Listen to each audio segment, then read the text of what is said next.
Minha gente, Flamengo tricampeão da Supercopa do Brasil. Venceu o Botafogo por 3-1 neste domingo, em Belém do Pará, numa atuação marcante da equipe dirigida pelo técnico Felipe Luiz. Mas o assunto deste vídeo é sobre aqueles que estão na galeria dos imortais rubro-negros. E quando a gente fala nos maiores da história do Flamengo, o primeiro nome que vem à cabeça é Zico. Zico é inatingível, é insuperável, é o maior nome da história do Flamengo. Júnior, Leandro, Petkovic, Adriano, Gabigol, que está no Cruzeiro, mas que inegavelmente tem uma história impressionante no Flamengo, com conquistas de 2 Libertadores, fazendo os gols de título. Isso não pode ser desprezado. Mas nesta relação, 2 jogadores que estão neste grupo do Flamengo entram nela também. Bruno Henrique e Arrascaeta. Eles conquistaram ontem o 14º título com a camisa do Flamengo e se tornaram os mais vencedores da história do clube, superando Zico, Júnior e Gabigol com 13 títulos. Isso é algo impressionante.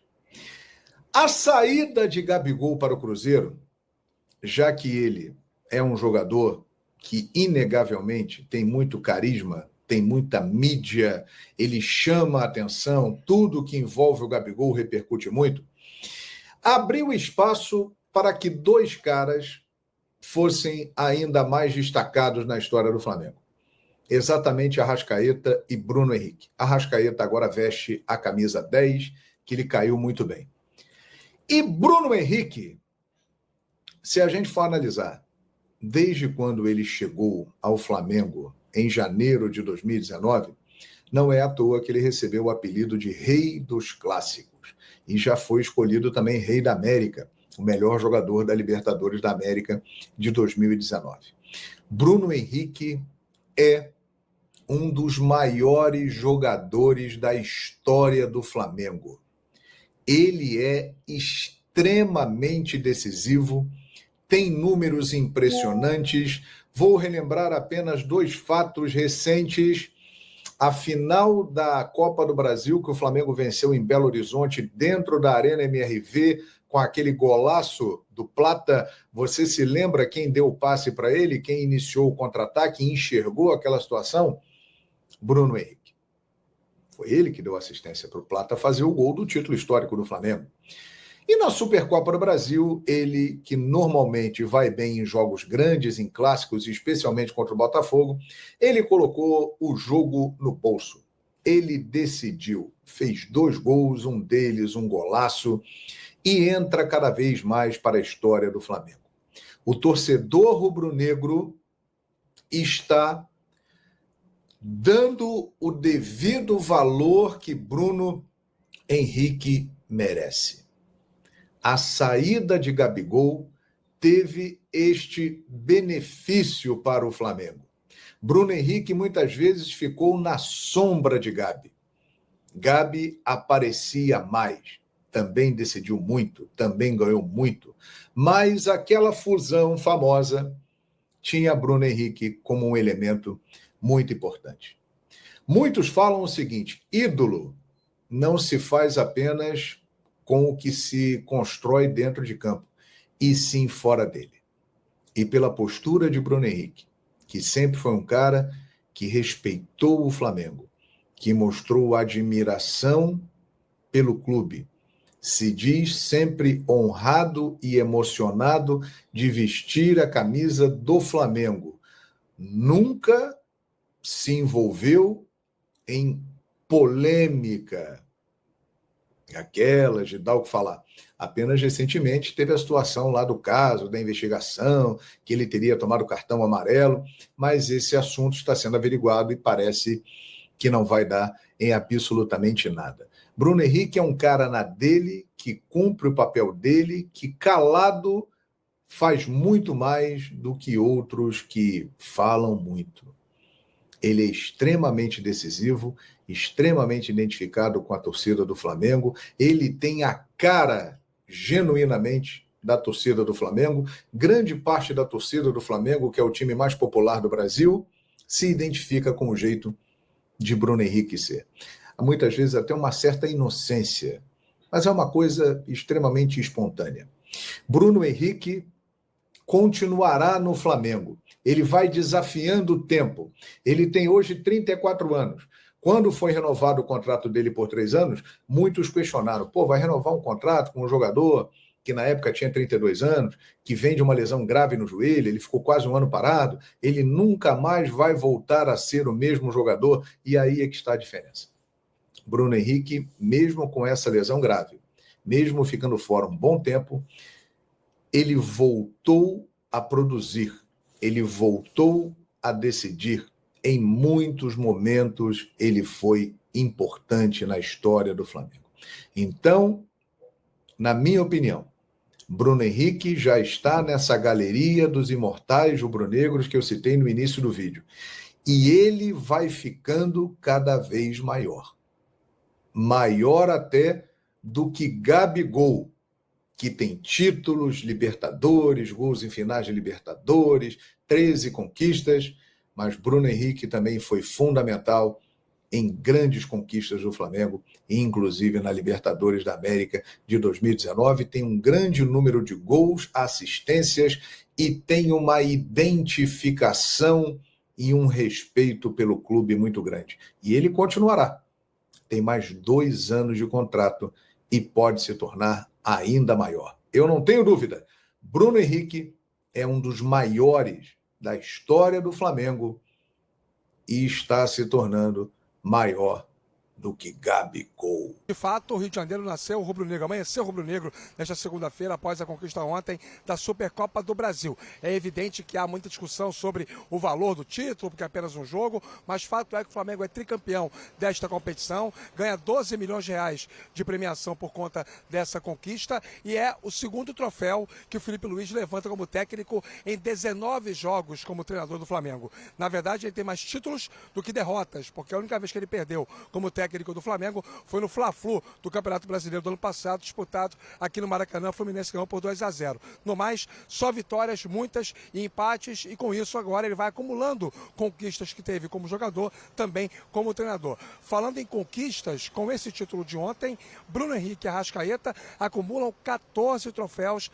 levantados com a camisa rubro-negra. E com esta marca, eles superaram Zico, Júnior e Gabigol, que tem 13. Então passam a ser os 2 jogadores mais vitoriosos em termos de quantidade de títulos com a camisa do Flamengo. E de quebra, o Bruno Henrique também foi eleito aí o rei da Supercopa, né, o principal jogador da partida, com 2 dos 3 gols do Flamengo marcados ontem lá no Mangueirão. O torcedor que esteve presente no estádio precisou ter paciência, né? O jogo ficou interrompido desde os 15 minutos do primeiro tempo, com uma duração, essa interrupção, de 1 hora e 15 minutos em função de uma chuva muito forte, mas a partida recomeçou e no final a festa foi da torcida rubro-negra, a maioria presente ontem lá no estádio do Mangueirão. E após o jogo, o técnico Felipe Luiz fez mais uma vez uma referência a Jorge Jesus. Não é novidade para ninguém que o atual técnico do Flamengo se inspira muito em relação à metodologia naquilo que fazia o técnico português quando dirigia o Flamengo entre 2019 e 2020. E mais uma vez, Felipe Luiz falou de JJ. Vai ser sempre alegria? Não vai ser sempre alegria. Claro que eu terei momentos difíceis, momentos onde eu terei que... Mas eu me sinto preparado para esse desafio, entendeu? Eu vivi como jogador com o maior de todos os tempos, que é o Jorge Jesus. E eu via como ele não relaxava, como ele deixava o time sempre com mais ambição, e aquilo me despertou outra vez essa chama. E sou mais ou menos uma cópia dele, nunca chegarei perto, mas o que eu quero um dia poder fazer uma história do jeito que ele fez. Esse é o meu objetivo, e eu sonho alto, claro, não vou mentir, sonho alto. Agora, também sou realista e sei que não tudo na vida são alegrias, né? E estarei preparado para quando vier momentos difíceis. Esse é, portanto, o técnico Felipe Luiz, né? O Flamengo já volta a campo nesta quarta-feira, pega a Portuguesa pelo Campeonato Carioca lá no Parque do Sabiá, em Minas Gerais, e a realidade do estadual é um pouco diferente, né? O Flamengo perdeu alguns jogos, perdeu pontos quando estava jogando com o time alternativo, e no momento é o quinto colocado na tabela de classificação, é bem verdade, com um jogo a menos, porque nesta rodada no fim de semana enfrentaria justamente o Botafogo, mas o jogo foi adiado para o dia 12 de fevereiro por causa dessa partida da Supercopa do Brasil disputada em Belém. Hora de virar de novo a chavinha, como diziam os antigos, e voltar a pensar no Campeonato Carioca, e nesta competição o Flamengo tem que pontuar para entrar de novo no G4, meus amigos. Os números de Flamengo de Jorge Jesus e Felipe Luiz. O Rafa volta, tá, a participar com a gente aqui ao longo deste Sport Center para a gente falar mais também com informações do lado, se tem muito do comando técnico do Flamengo, também do Botafogo. Vamos para os números? Claro que aí o recorte é diferente, o Jorge Jesus com 58 jogos, o Felipe Luiz com 18. Mas o Jorge Jesus, com apenas 4 derrotas, 81,6% de aproveitamento e 5 títulos. Pelo menos nessa conta, o Felipe Luiz tem o mesmo esquema, né? De ter mais título do que derrota, apenas 1 e 2 títulos. A gente não considera os jogos com elenco alternativo ali do início do Carioca de 2020 e também de 2025, para ser justo ali com a equipe quando ela está competindo no seu mais alto nível. Porque aí entra aquela história, mas já está comparando? Sim, estamos comparando, porque o Felipe usa o Jesus como uma referência. É o que ele busca, o que ele quer, o que ele entende como ideal. Então, nesse sentido, vocês já enxergam algo no time do Felipe Luiz que tem, assim, como referência ou que era o time do Jesus, Marra? Se eu falar que eu não enxergo, eu estou mentindo. Mas eu acho que, assim, o retrato do Jorge Jesus no Flamengo não é um retrato... Não fez 200 jogos, né? É menor, mas é assim um furacão devastador. Ele chega, aí até muita gente aproveita aquela derrota na Fonte Nova para falar várias vezes, porque praticamente não tem outra, gente. Então tem que falar mesmo daquela. E foi engraçado a única chance de tirar onda é aquela. Aquela derrota aconteceu muito nas costas do Felipe Luiz. 3 gols do Gilberto em cima do Felipe Luiz. E rápido, no comecinho, né? Primeiro ou segundo jogo, não foi? Sim. Mas depois disso, assim, é devastação. Porque era um time de imposição, era um time muito concentrado, era um time muito bom, era um time que fazia os adversários temerem. E é muito cedo de novo, até porque não é nem justa a comparação com o Felipe, porque o Jorge Jesus, quando chega ao Flamengo, ele já chega um senhor Jorge Jesus. O Felipe está iniciando a carreira. Mas, já que ele toca no assunto e já que a gente está nessa aqui de falar, os primeiros passos do Felipe são ótimos, gente. Porque ele tem toda aquela situação de conceitos do futebol, de pressionar, de roubar a bola alto, de não ser previsível. Veja o segundo gol. O segundo gol é algo calculado desde lá de trás. Me lembra muito vários jogos de Premier League em que os times estão bem marcados, estão bem vigiados, e aí Alisson, Ederson, eles já acham lá os atacantes. O Ederson tem 5 assistências. O Atlético de 2013 com o Jô só fazia gol assim. Era um jogador puxava pelo meio, dava uma casquinha, vinha um correndo, depois encontrava outro atacante na frente. E aí tá a diferença da comparação, é que o Flamengo não só faz gol assim. Exato. O Flamengo faz muita pressão, o Flamengo é bastante bom. E a versatilidade sugere mesmo que o trabalho do Felipe é um trabalho que a gente vai ter que acostumar, que vai ser muito bom por muito tempo. O que me chama a atenção é que é óbvio que você imagina que os treinadores, eles estudam, eles se preparam para as partidas e eles vão tentando montar a sua estratégia de acordo com o adversário. Mas que parece que a todo momento o Felipe Luiz encontrou o jeito de vencer os adversários e ainda não foi encontrado o jeito. Não é isso? Ele jogou contra o Atlético na final da Copa do Brasil, ele pensou o melhor jeito, ganhou. Ele jogou contra o Botafogo, claro, dado todo o contexto deste Botafogo nesse início de temporada. Ele pensou um jeito, vamos assim, ganhou o Corinthians. Falamos ontem aqui do Corinthians. Não é? Sim. Ele prepara uma estratégia e a leitura, parece que a leitura dele sobressai a leitura do outro. É um cara que estuda muito os adversários, já deixou isso bem claro. Até, se eu não estou enganado, foi a esposa dele que postou um stories dele voltando das férias, né? E o cara lá, ele já analisando o vídeo, é um cara que além do jogo, além de entender o jogo, já falavam isso quando ele ainda era jogador, que ele tinha uma cabeça completamente diferente. É um cara que consome muito, ele gosta muito mesmo de ler o jogo, de ver como as coisas vão acontecer. Então, basicamente, ele vai antecipando alguns movimentos. Sobre a comparação com o Jorge Jesus, o Filipe Luís já falou sobre isso também, sobre ofensivamente como ele bebe da água, como ele disse, né? Meus jogadores beberam a água do conhecimento na pré-temporada. Como ele bebe da água do Jorge Jesus ofensivamente, e ele também fala de defensivamente como ele gosta do estilo do Simeone. Foram dois caras que ele trabalhou junto e que ele se inspira nesses dois modelos de jogo. E o que a gente viu ontem do Flamengo em relação a essa forma semelhante do Jorge Jesus, que assim que ele assume o Flamengo, ele já muda algumas coisas. Para mim, a primeira coisa já é a mudança de formação tática.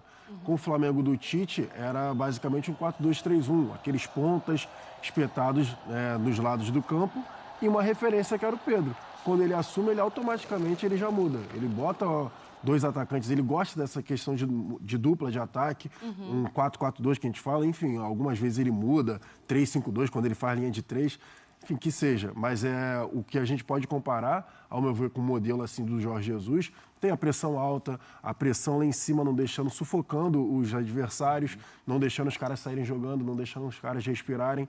E para mim a principal semelhança com o Jorge Jesus nesse caso é a dupla de ataque, que cada vez mais escasso no futebol, no Brasil e também no mundo. Ficou muito refém do 4-2-3-1 e 4-3-3. E o Filipe Luís monta a equipe dele com a dupla de ataque. E o buscar até o final, continuar buscando também, né? Porque eu lembro daquela entrevista do Tite que a gente colocou aqui, comparando assim estilos, né, de jogo, que o Tite falou assim, o rubro-negro vai ter que entender que às vezes o meu time vai ser de basquete, que vai rodar bastante a bola, tal, e é algo que aquele treinador idealiza. E nessa história do Filipe, tá 3-0, mas ele tá em cima buscando mais. Não, além de continuar buscando, tem uma outra situação que também aconteceu, outra semelhança assim, que é a troca de posição. O time dele não fica estático, não fica cada um parado na sua posição. Por exemplo, Gerson, você entra como meia-direita. Você vai ficar só pelo lado direito. Não, ontem mesmo a gente estava falando, o Gerson pisando, chutando a bola dentro da pequena área. Com o Bruno Henrique Henrique de ponta esquerda. O Plata, você vai ser segundo atacante, fica centralizado junto com o Bruno Henrique. O Plata várias vezes aberto do lado esquerdo. O Michael ontem, o tempo todo, fazendo a compensação defensiva pelo lado esquerdo também. A gente falou ontem aqui, era um 4-4-2, mas, na verdade, o time estava jogando num 4-2-4. O time não deixava o Botafogo sair jogando. Justamente essa pressão alta. É isso aí, nação rubro-negra. Vou trazer uma informação agora urgente para vocês. Flamengo está muito próximo de anunciar o meio-campista Jorginho. É isso mesmo, informação de agora, bombástica, plantão urgente. O Flamengo irá abrir os cofres com a saída, do Carlos Alcaraz para o Everton da Inglaterra. Abriu uma folha salarial muito grande. Abriu espaço na folha salarial e agora o Flamengo vai para cima com tudo, não para só por aí. Aí, tem muitas informações dizendo que o Flamengo quer um jogador para jogar naquela função do Arrascaeta que o Gonzalo Plata está fazendo muito bem. Então, o Filipe Luís, junto com o José Bottas, analisando o mercado, pedindo jogadores que se encaixam perfeitamente no esquema tático do Filipe Luís. Então, desde já, amigas e amigos, eu quero saber de vocês o que vocês acham. Informação urgente. Seria uma boa trazer o Jorginho nesse exato momento para o Flamengo? Sim ou não? Seria uma boa, não seria? Deixa aqui nos comentários para a gente estar debatendo sobre esse grande assunto. Eu tô indo nessa. Se inscreva no canal, deixa o like e até a próxima!